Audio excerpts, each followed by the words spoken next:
Welcome to the Old Time Radio Westerns. I'm your host, Andrew Rines, and let's get into this episode. This episode is going to be Have Gun Will Travel. Original air date's August 28th, 1960, and the title is For the Birds. Hope you enjoy.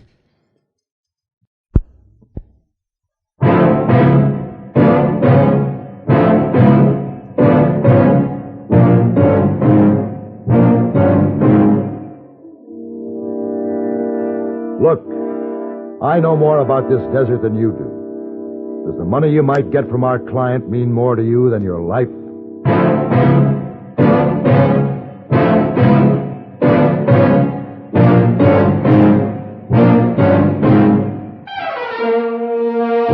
Have Gun Will Travel. Starring Mr. John Daner as Paladin. San Francisco, 1875. The Carlton Hotel, headquarters of the man called Paladin.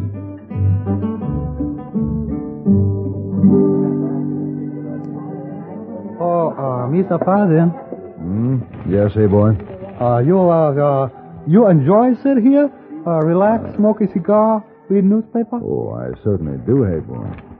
That's why I gave you specific orders that I was not to be disturbed today. I need a little rest and relaxation. Oh, my. What's the matter with you? Oh, don't know. You seem quite troubled, hey, boy. What is it? Oh, don't know. Business condition, maybe? Oh, I see, yes. Well, it's up and down, hey, boy. Oh, yes, sir. Ye down today, all right. I take it the guests in the hotel haven't been exactly lavish with their tips, huh? Mr. Paladin, downright stingy. Oh. Well, it'll pick up. Yes, hey, boy, have good reason to feel encouraged, but, he don't know. All right, hey, boy. What is it? Mr. Paladin, see that man stand over there by desk? Uh-huh. That man, his name, Mr. Higby. He said, hey, boy, do you know where I can find Mr. Paladin? And? Hey, boy, remember Mr. Paladin said, do not wish to be disturbed. So, hey, boy, say, oh, no, sir. You were quite right, hey, boy. Yes, sir. Then a man reach in pocket, pull out big tip and say, be worth good deal to me if I could talk to Mr. Paladin. Then what did you do? Oh, I just walk away, come over here, ask you if you enjoy wasting time, smoke cigar, read a newspaper. I see. All right, hey, boy. Bring him over. Why, yes, sir. Like you say, business all up and down.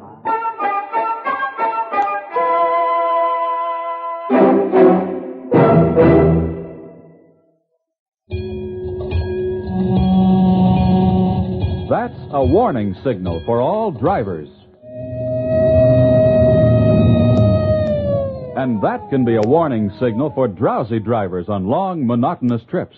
You see, driving can make you drowsy no matter how much sleep you get, and driving and dozing just don't mix. Why take chances? Take no-doze, stay-awake tablets. Millions of times a year, safe no-doze keeps drivers awake and alert, helps you bounce back so that you feel sharp, ready for any emergency.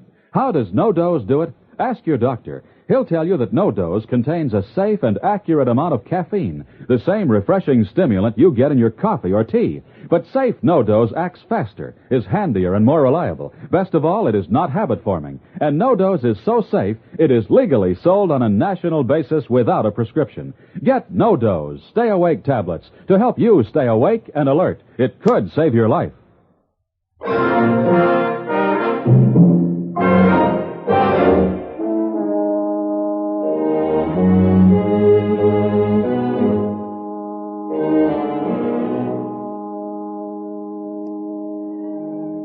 And now, Mr. Higby, what can I do for you? Do you know the name Solomon Fisk Bibber?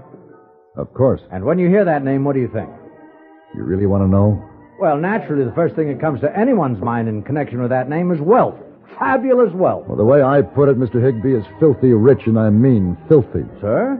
Well, I can never seem to forget that he got the start on that fortune of his by profiteering during the war. Oh, come now, that's neither here nor there. Well, it is to me. But Anyway, what about Solomon Fisk Bibber? Well, I've been on a rather interesting assignment with that gentleman. I've just arrived here from the Orient on the steamer Prospero. Oh, the Prospero docked this morning, didn't she? Yes. Yeah. Carrying in her holds the treasure it took me the better part of a year to search out on an unlimited expense account, you understand. Yes, of course. Pavo Cristate. Pavo Cristati. Peafowls, to be exact. A pair, a peacock and a peahen. Oh, and what beauties. An extremely rare species from Ceylon. Oh, you're an ornithologist, eh, Mr. Higby? Not exactly. Let's say I'm an opportunist. The peafowls will cost my client, Mr. Bibber, a pretty penny, but he wants what he wants. Well, what does he want with a couple of peafowls? Oh, just another costly item to enhance the magnificence of his estate on the Hudson. The peacocks will add a decorative touch to his terrace. Sounds nice. Now, what did you want to see me about? Sir, I would like to hire you to ensure that this treasure gets safely across the country. Well, why do you need help getting 2 birds to New York? My dear man, obviously you're not aware of the great value of these particular birds. Now, there are many collectors of the rare, the precious, and the unusual who would be only too glad to intercept them en route. Why, they're worth a king's ransom. Will you accept the job? No. No. No, thank you. I don't want to work for Solomon Fisk Bibber. I assure you it'll be well worth your while. I don't want his money. Well, Mr. Paladin, I'm just a businessman like yourself, although obviously not so fastidious. But this is very important to me. Well, if you won't help me across the country, will you please give me protection when I move the birds from the docks to the train? For a satisfactory fee, of course. Our waterfront is a bit terrifying, isn't it? Yes. All right, Mr. Higby, I'll lend a hand to another businessman. But remember, only from the docks to the train.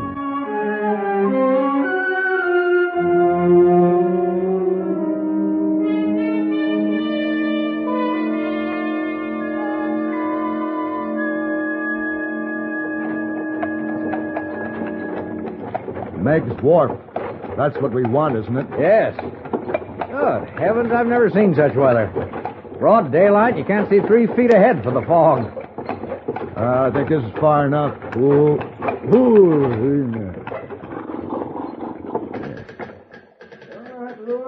Sounds like they're unloading now. All right, come on. We'll walk over where we can watch. Right you are. You'll recognize your crate, won't you? Oh, by all means. Hey, I do believe that's the cage on the hook now. Hope they handle it carefully. That big thing's a bird cage? Oh, they're very large birds, you know. I'm afraid I don't know much about them. Well, possibly one of the most interesting of the Avis carinati. The ancient Greeks, the peacock was known as Juno's bird. You see, the markings on the train were considered the 100 eyes of the giant Argus, set there by Juno. Uh-huh. Now, this particular strain is held sacred in India. It's fascinating, isn't it? Hey, what's that? That's the cry of the Pavo Cristatus. You mean tell me just 2 birds can make all that racket? Oh, yes. Paladin, look at the way that cage is swinging in the air. That's all right. The dock hand will steady it when it comes down. Bringing it down awfully fast. Yeah, they sure are. The cable must have slipped. It's going to crash. I can't look. Hey. It's all right. It's all right, Higby. The fall was just a few feet. They're not hurt. But the cage is broken open. They'll get away. Leave it to the dock hand. We'll take care of it. Hey, Higby. That bird is attacking that man. He's vicious. I'm going to have to stop. No, Paladin. No.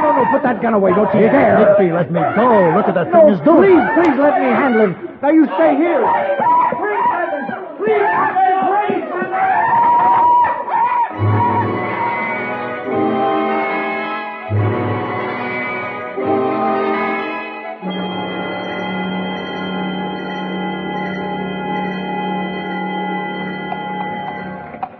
Oh, thank heavens they're safe. How fortunate. And he only lost 2 train feathers. Yeah. But that dock hand nearly lost 2 eyes. So that's a peacock, huh? Are they always like that? Mean, loud? It's hard to say. They're very unpredictable. Higby, I've changed my mind. I'm going with you. Fine. I hoped you would. Yeah. I'm going to make sure that Solomon Fisk Bibber gets his Pavo Cristati. He deserves them.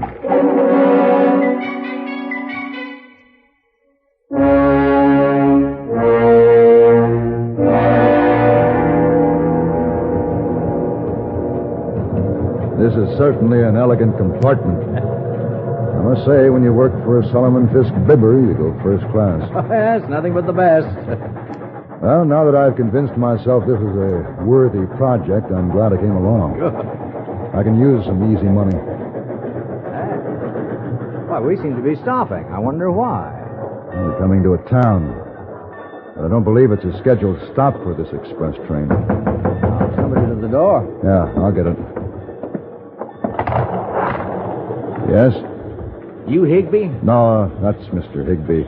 Conductor, we were wondering why the train's stopping. 'Cause this train don't carry no doctor, that's why. Doctor, is somebody ill? Yeah, one of my freight crew. He come out second best in a set-to with one of them misbegotten birds riding up there. This man I paid to feed them? Yeah, they finished their breakfast and they started in on him. Oh, dear. Well, now what arrangements can I make to see that they're cared for?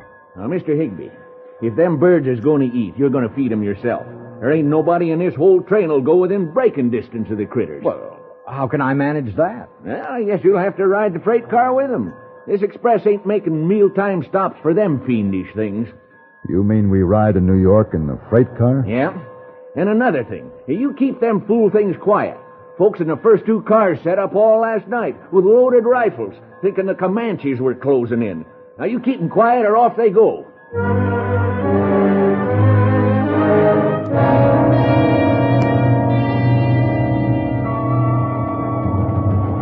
Nothing but the best. Well, these quarters are a bit cramped, aren't they? I'm not sure just how I'll manage. Manage what? The birds should be exercised. I know. I'll let them out of the cage one at a time so that they can walk around a bit. Yeah, we seem to be slowing down. Probably going to make a stop so the engine can take on water. Yeah, I think I'll climb out of this black hole and get the kinks out of my leg. All right, now, easy, one at a time. All right, Mr. Peafowl. You can be first. No, Mrs. You'll have to wait. Here's where I get some fresh air. Ooh. Ooh, my back. You want to join me? No, thank you. Now, hold on to that bird. I'm going to slide this door open. Well, don't open it too wide. Don't worry. Hey, it's stuck. I can't. Oh, Jimmy Paladin! Hey, you come back. That's too fast for me. I couldn't hold him. The noise of the door scared him. Look at him go. Well, we'll have to go after him. Go after him? You crazy? I'd say it was good riddance. We've got to get that bird. Higby, be reasonable. We're in the middle of the desert. How do you figure we could ever find him? Anyway, you've still got the hen. My agreement with Bibber was for the pair, payment on delivery, and I intend to get paid. All right, what do you suggest? Well, get some of the cord off that box in the corner. What for? We're going to make a collar and a leash for the hen and get off the train. A collar and a... Oh, no, you can't be serious. Of course I'm serious. We'll have to hurry. I won't have any part of such nonsense. You accepted the job, Paladin. All right, so I did.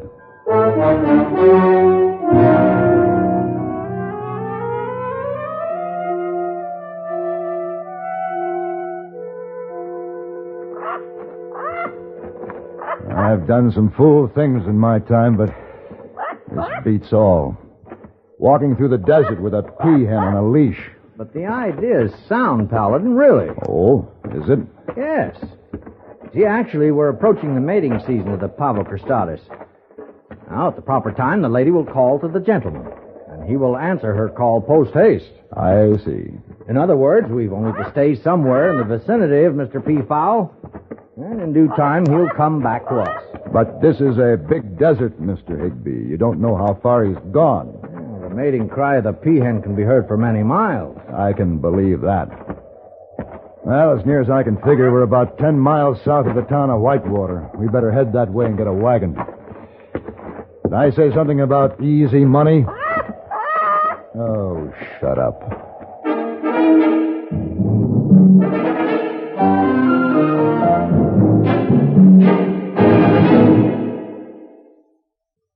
And now, here are Edgar Bergen and Charlie McCarthy. Bergen, why did you stop the car here? I want to talk to that farmer. Oh, mister. Oh, you call me? Why, it's Mortimer Snerd. Oh, where? Oh, that's me. Are there any General Motors dealers around here? No. No, but we got some Chevrolet, Pontiac, Oldsmobile, Buick, and Cadillac dealers, though. And some Chevy and GMC truck dealers, too. Well, Mortimer, those are all General Motors dealers. Oh, what do you want to see them all for? Well, I only want to see one for Guardian maintenance. Do they make that car, too? No, that's a service that's available only at General Motors dealers' service departments. Oh, I see. Yes. And right now, they're featuring complete lubrications, quality appearance services, brake adjustments, and front-end inspections. It's quality work performed by GM-trained servicemen at a fair price. Well, that makes good sense even to me.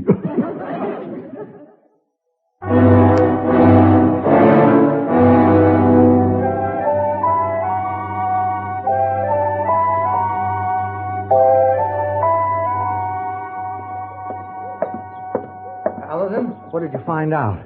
We can get a wagon, all right, but the only way we can travel through that stretch of desert is in a wagon train with a cavalry escort. Well, why is that? Army order. Seems there's been an Indian uprising. Oh. Well, what do we do? Well, they're making up a train now. We can join it all right, but I think our best bet is to take that fool peahen and try to make it back the other direction to the nearest railroad station. No, Paladin. No, that peacock's somewhere out on that desert. We've got to find him. Look, Higby, I know more about this than you do. Does the money you might get from Solomon Fist Bibber mean more to you than your life? It isn't that, Paladin. It's a matter of business ethics with me. I gave my word, and I intend to keep it. Yep. I see what you mean. Well, come on. But that thing goes in a crate.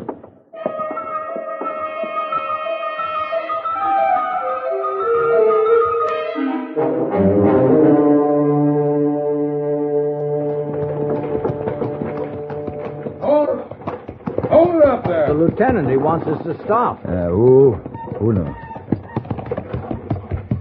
Yes, Lieutenant? All wagons into a circle when we reach that grove of cottonwoods ahead. Indians just over the ridge.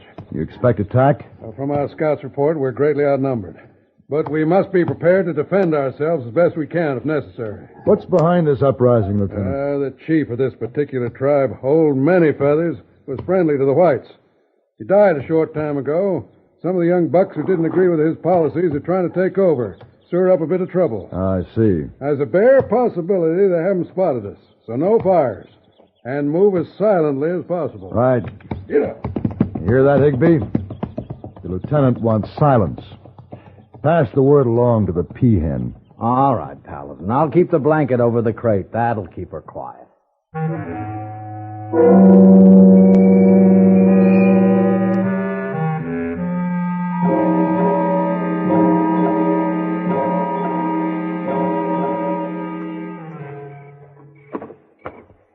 Higby. Paladin, where have you been? I had a talk with the lieutenant. Oh, Paladin. Look, Higby, it's almost dawn. If they're going to attack, it'll be any time now. That rifle you were issued, you have it handy? Yes. Good. Paladin. Huh? Look up there on the top of that tallest cottonwood tree. Oh, no. How'd she get up there? Oh, she flew out of the crate when I opened it to feed her. Went right for that spot, and she's been roosting there ever since. What is that? What's that noise? It's a bird, Lieutenant. A what? A bird in the top of that tree. I never heard a bird that sounded like that. Yeah, I don't suppose the Indians have either, and they'll probably be over to investigate. I guess our party better be alerted for an attack, Lieutenant. I'm afraid so. And if they come, don't waste ammunition. Let them get in range before you fire. I'll pass the word along. Right.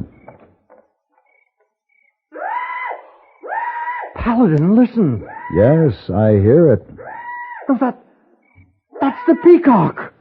You mean he's come back? Yes, he's answering the mating call, just as I said he would. That's fine. That's fine. That's all we need. You hear that? Indians? Indians. Oh, no.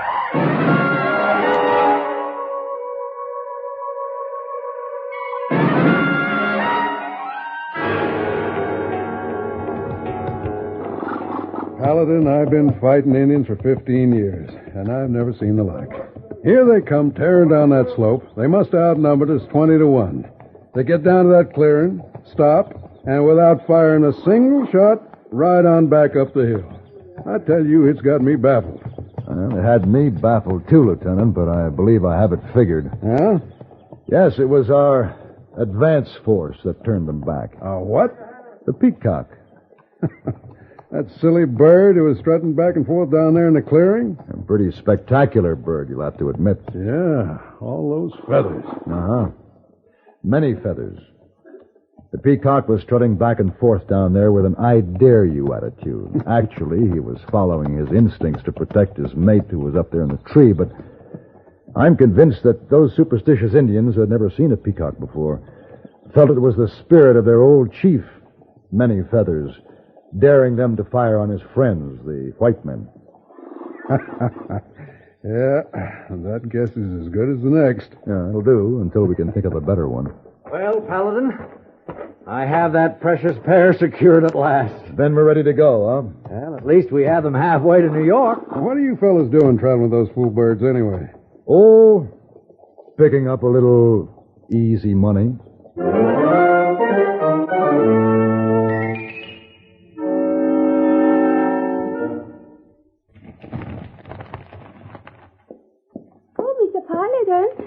Don't you want to go downstairs in lobby to read newspaper?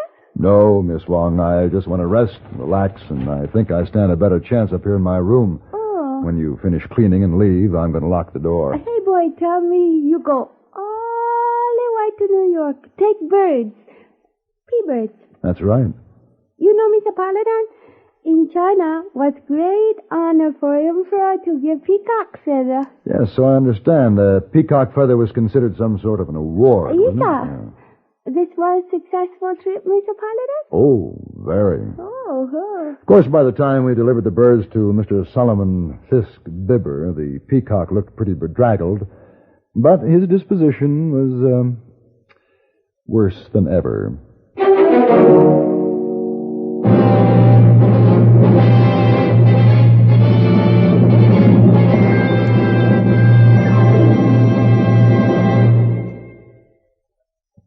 Pepsi-Cola refreshes without filling. Why? Because it's truly light. Charlie, you're forgetting something. Wait, Kay, there's more. Yes, ice-cold Pepsi is the delicious refreshment that goes great at a picnic or a party. But, Charlie... And Pepsi goes fast. People like it, so keep plenty handy.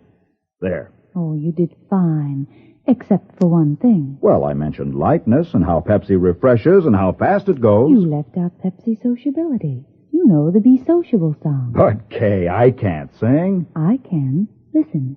Be sociable, look smart, keep up to date with Pepsi. Drink light, refreshing Pepsi. Stay young and fair and debonair. Be sociable, have a Pepsi. Well, at least I can say this. Pick up an extra carton of Pepsi today. Please do.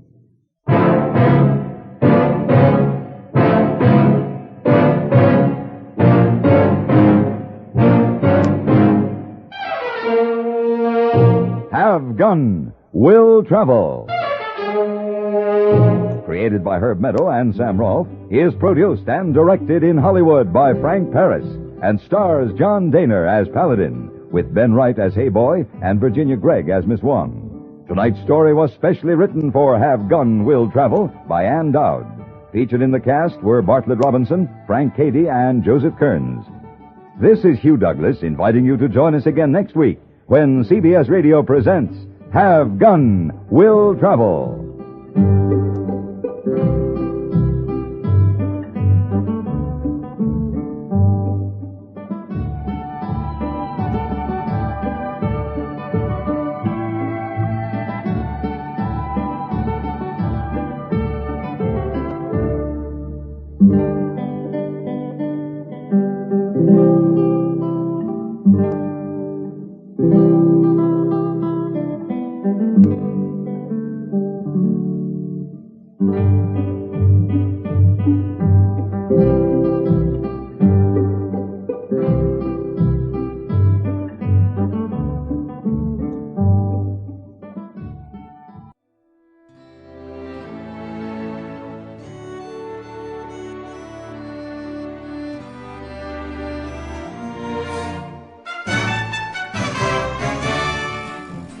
This has been a presentation of OTRWesterns.com, and we hope you enjoyed. Please take some time to like and rate our shows in your favorite podcast application. Follow us on Facebook by going to OTRWesterns.com/Facebook. Subscribe to our YouTube channel by going to OTRWesterns.com/YouTube. And send us an email, podcast@OTRWesterns.com. You can call and leave us a voicemail, 707-986-8739.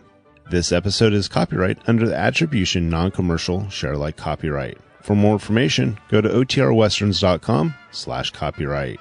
Have a great day, and thanks for listening.